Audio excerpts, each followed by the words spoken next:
Hi friends, నిజంగా తాజ్ మహల్ అయినా లేదా తాజ్ మహల్ లో హిందువుల యొక్క దేవాలయం దాగి ఉందా? మరి కొంతమంది తాజ్ మహల్ తేజో మహల్ అంటున్నారు. లేదు, అది ఒక సమాధా. సో ఈ నిజాలు తెలవాలంటే మీరు తప్పకుండా ఈ వీడియోను చూడాల్సిందే. ఓకే ఫ్రెండ్స్, వీడియోలోకి వెళ్ళిపోదాం. తాజ్ మహల్ ప్రపంచ దేశాల్లో ఏడో వింత కట్టడము. అయితే ఇక్కడ కొన్ని విషయాలను పరిశీలించాలి. తాజ్ మహల్ కట్టడంలో కొన్ని విషయాలు ఇప్పటికీ అంతు చిక్కడం లేదు. 22 తలుపులు గల గదులను ఇప్పటి వరకు మూసి ఉంచారు. అంటే అర్థం ఏమిటి? ఈ విషయం ఇప్పటి వరకు ఎవరికి తెలియకపోవచ్చు.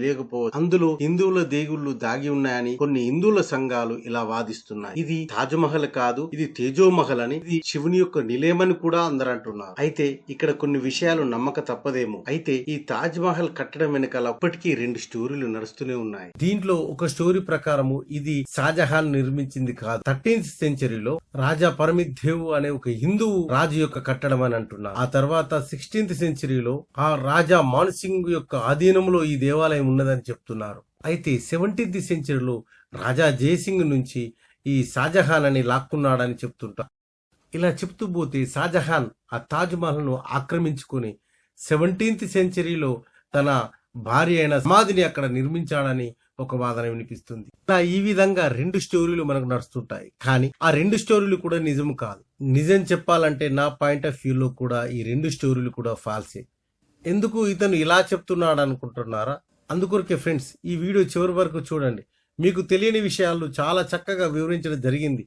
ఇప్పటి వరకు కూడా ఆ 22 గదులను ఎవరికి సందర్శనానికి పెట్టలేదు అంటే దాంట్లో ఏదో రహస్యం దాగి ఉందని అనుకుంటున్నారు. అదేవిధంగా ఎన్నో హిందూ సంఘాలు కూడా తమ వాదన వినిపిస్తున్నాయి. నిజంగా ఆ తాజ్ మహల్ లో ఏదో రహస్యం దాగి ఉందా? సో ఆ విషయాలన్నీ కూడా మనం తెలుసుకోవాలంటే ముందుగా షాజహాన్ యొక్క పెళ్లి, అతని భార్య యొక్క వివరాలు కూడా ఎంతో తెలుసుకోవాల్సిన అవసరం ఎంతైనా ఉన్నది. షాజహాన్ 5th జనవరి 1592 సంవత్సరంలో జన్మించాడు. అతని అసలు పేరు మీర్జా సాహెబ్ మహమ్మద్ ఖుర్రం. అయితే షాజహాన్ అనే పేరు ఇతనికి ఎలా వచ్చిందంటే అతని తాత అయిన మిర్జా సాహెబ్ గారు అతనికి షాజహాన్ పెట్టారు. షాజహాన్ అంటే విజయానికి చిహ్నంగా పిలుస్తారు. షాజహాన్ యొక్క తండ్రి పేరు మీర్జా మొహమ్మద్ ఖాన్ సలీం. ఇతని యొక్క తల్లి పేరు మానవతి బాలాజీ లాల సాహెబా అలియాస్ జాగత్ గోసాయిన్. ఇకపోతే ముంతాజ్ విషయానికి వస్తే ఈమె 29 అక్టోబర్ 1593 సంవత్సరంలో పుట్టింది.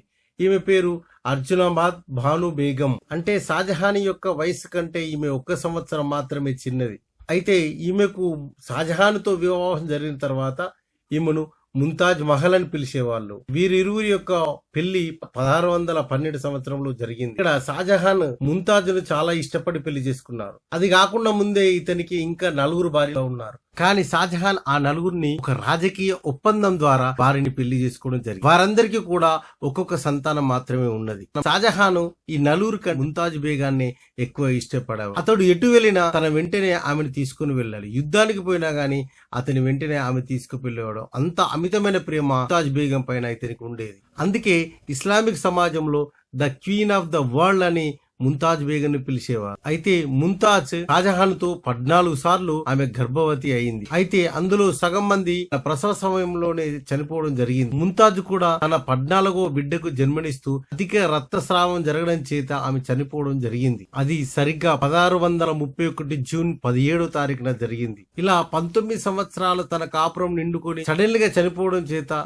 షాజహాన్ పిచ్చోడైపోయాడన్నది ఒక మాటలో చెప్పక తప్పదేమో. ఎందుకు అంటే తనకు తన భార్య అంటే చాలా ఇష్టం కాబట్టి ఆమె చనిపోవడంతో 1 సంవత్సరం వరకు కూడా తను ఒక ఒంటరిగా ఒక గదిలోనే గడిపాడని చరిత్ర చెబుతున్నది. సో అప్పుడు తన ఎంటికలు కూడా మొత్తం జుట్టు మొత్తం తెల్లబడిపోయి అతను సంవత్సరం తర్వాత బయటకు వచ్చిన తర్వాత చూస్తే అతను ఎవరు గుర్తుపట్టని విధంగా తయారైపోయాడు. సో అంతా ఆమె అంటే అతనికి, సో అందుకొరికే ఆమె ప్రేమకు చిహ్నంగా తాజ్ మహల్ ను నిర్మించడం అని జరిగిందని చెప్పి చరిత్ర మనకు ఈ విధంగా వివరిస్తుంది. తన భార్యపై ఉన్న ఎక్కువ ప్రేమతోని ఒక నిర్మాణం చేపట్టాలని తలుచుకున్నాడు. ప్రపంచంలోనే ఒక అద్భుతమైన కట్టడంలో ఉండాలని దేశాల నుంచి ఈ విధంగా సేకరించి అద్భుతమైన నిర్మాణానికి పునాది వేశాడు షాజహాన్. ఇప్పుడు అతడు ఆఫ్ఘనిస్తాన్ కి చెందిన ఉస్తాద్ అహ్మద్ లాహోరీ అనే ఆర్కిటెక్ట్ అతన్ని దొరికించుకోవడం జరిగింది. అయితే ఇతనికి ఆర్కిటెక్ట్ విషయంలో నాదిర్ ఈ అస్రీ అనే బిరుదు కలదు. ఇతడు పాలరాతిపై అద్భుతమైన కళను ఇతడు ప్రదర్శించేవాడు. అందుకు అతన్ని సెలెక్ట్ చేయడం జరిగింది. సో రాజస్థాన్ నుంచి తెల్ల పాలరాయి, పంజాబ్ నుంచి జాస్పర్ అంటే తెలుగులో చంద్రకాంతి శిలలు. ఇవి అద్భుతమైన షైనింగ్ వచ్చే రాయి. చైనా నుంచి జాడే క్రిస్టల్, టిబెట్ నుంచి టర్కీ, నీలం నుంచి ఆకుపచ్చగా మారే ఒక రాయి, శ్రీలంక నుంచి నీలమణి, అరేబియా నుంచి కార్నిలియా. సో వీటినన్నిటిని సేకరించి ఒక 22,000 మంది కూలీలు కష్టపడి తయారు చేయడంలో ఉండేవారు. సో ఈ 22,000 మంది కూలీలు దాదాపు 22 సంవత్సరాలు కష్టపడితే ఈ అద్భుతమైన తాజ్ మహల్ నిర్మాణం జరిగింది. ఈ కట్టడం అనేది 1653 సంవత్సరంలో పూర్తయింది. ఇది ఫ్రెండ్స్ తాజ్ మహల్ యొక్క నిర్మాణ పద్ధతి. అయితే మన బీజేపీ లీడర్ అయిన రాజ్నాథ్ సింగ్ అనే వ్యక్తి కోర్టులో ఒక పిటిషన్ దాఖలు చేశాడు.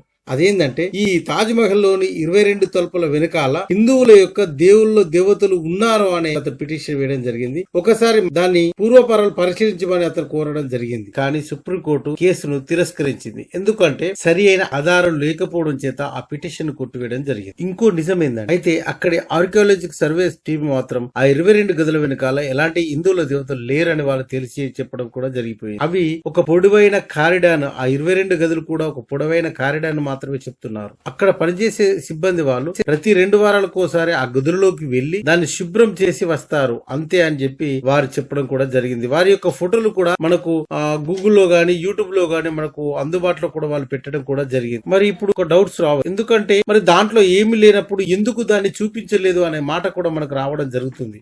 అయితే వారు చెప్పిన సమాధానం ఈ విధంగా ఉంది. ప్రతిరోజు తాజ్ మహల్ సందర్శించడానికి సుమారు 10,000 నుంచి ఎక్కువ మంది వస్తున్నారు కాబట్టి అంతమందికి ఈ 22 గదులను చూపించినట్లయితే చెడిపోయే అవకాశం ఉందని ఒక రకంగా చెప్తూ, అదే విధంగా సందర్శకులు చూడడానికి అక్కడ ఏమీ లేదు కాబట్టి ఎందుకు సూచించడం అని చెప్పి సర్వే ఆఫ్ ఇండియా వాళ్ళు తెలియజేస్తున్నారు. తాజ్ మహల్ పై గతంలో కూడా ఒక కేసులు వేయడం జరిగింది. ఏప్రిల్ 2015లో 6 న్యాయవాదులు కూడిన సభ్యులతోని హైకోర్టులో కేసు కూడా వేయడం జరిగింది. తాజ్ మహల్ అనేది ఒకప్పటి హిందూ దేవాలయం. దాని పేరు తేజో మహల్ అని చెప్పి దాంట్లో పేర్కోవడం జరిగింది. 1212 సంవత్సరంలో రాజా పరమదేవ్ అనే ఒక రాజు దాన్ని నిర్మించడం జరిగింది. దాన్ని 1633 సంవత్సరంలో షాజహాన్ స్వాధీనం చేసుకుని దానిలో ముంతాజ్ యొక్క సమాధిని నిర్మించి దానికి తాజ్ మహల్ పేరు నామకరణం చేశాడని, సో కాబట్టి అది హిందువుల యొక్క దేవాలయం అని, అందులో శివాలయం ఉందని చెప్పి ఆ పిటిషన్ లో పేర్కొనడం జరిగింది. సో ఆ పిటిషన్ ఆధారంగా అక్కడి యొక్క ఆర్కియాలజిస్ట్ ను కోర్టు మందలించడం కూడా జరిగింది. అక్కడ దాన్ని మొత్తం పరిశీలించి అక్కడ హిందువుల యొక్క దేవాలయం ఉన్నది లేదని చెప్పి చెప్పని కూడా మందలించడం జరిగింది. సో ఆ పిటిషన్ తర్వాత సుమారు 3 సంవత్సరాలు కష్టపడి 2017లో అక్కడ ఎలాంటి హిందువుల యొక్క దేవాలయాలు లేవని నిర్ధారించడం జరిగింది. ఇది ఫ్రెండ్స్ తాజ్ మహల్ యొక్క నిర్మాణ పద్ధతి. అయితే మనకు కొన్ని వాదనలు ఏమనిపిస్తున్నాడు, తాజ్ మహల్ కట్టిన 2000 కూలీలను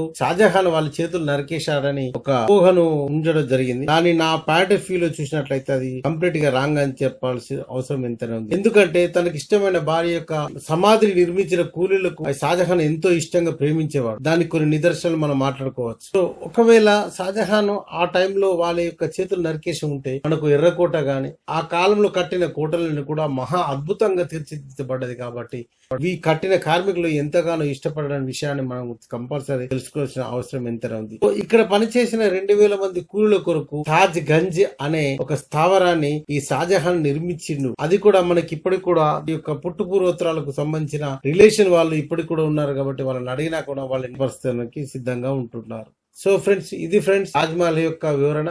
గూగుల్ ద్వారా ఈ ఇన్ఫర్మేషన్ తో సేకరించడం జరిగింది ఫ్రెండ్స్. సో ఇది ఫ్రెండ్స్ ఈనాటి వీడియో. ఈ వీడియో మీకు ఒక గుడ్ ఇన్ఫర్మేషన్ ని ఇస్తుందని ఆశిస్తూ నెక్స్ట్ మన ఛానల్లో మీకు ఉపయోగపడే మంచి ఇన్ఫర్మేషన్ తో కూడిన వీడియోను చేస్తున్నాను ఫ్రెండ్స్. తప్పకుండా ఆ వీడియోను కూడా అందరు చూసి నన్ను ఆశీర్వదించాలని కోరుతూ సర్వే జన సుఖినో భవంతు, అందరూ బాగుండాలి, అందులో మీరందరూ కూడా ఉండాలని మనస్ఫూర్తి కోరుతూ ఫ్రెండ్స్ దయచేసి నా వీడియోను చూస్తూ లైక్ చేస్తూ షేర్ చేస్తారని మనస్ఫూర్తిగా కోరుతూ నేను మీ శ్రీబిట్.